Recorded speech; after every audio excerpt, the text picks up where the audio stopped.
1970 में जन्मी नखत खान महज 8 साल के उम्र में ही बॉलीवुड में चाइल्ड आर्टिस्ट के तौर पर उन्होंने फिल्मों में काम करना शुरू कर दी।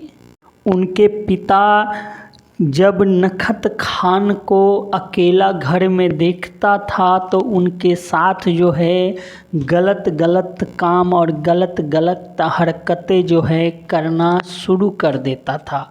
जब नखत खान 11 साल की हुई तो उन्होंने अपनी माँ को ये सारी बातें बताया कि पिता जो है इस प्रकार से मेरे साथ करता है और मुझे जो है बहुत ही गलत गलत तरीक़ा से जो है छेड़खानी करता है।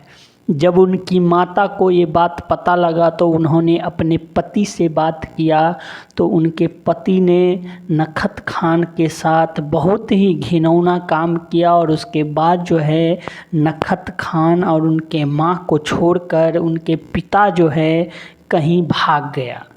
जैसे जैसे नखत खान बड़ी हुई बड़े बड़े फिल्मों में उन्हें काम मिलना शुरू हो गया। आमिर खान के साथ दीवाना मुझसा नहीं, तन बदन गोविंदा के साथ और जानू जैकी श्रॉफ के साथ और भी कई सारे एक्टर के साथ बॉलीवुड में कई सारे हिट फिल्म देने के बाद उन्होंने साउथ के तरफ रुख किया और तमिल, तेलुगु, मलयालम और कई सारे भाषाओं में फिल्म जो है उन्होंने अपने दम पर हिट भी करवाया और कई सारे फिल्मों में उन्हें बतौर अभी तक एक्ट्रेस के रूप में वो काम कर रहे। दोस्तों, जब उन्होंने अपने बारे में मीडिया में इस बात को लेकर खुलासा किया तो बहुत सारे लोग ने कहा कि अपने नाम और अपनी पहचान के लिए इस तरह की बातें जो है बोल रही है।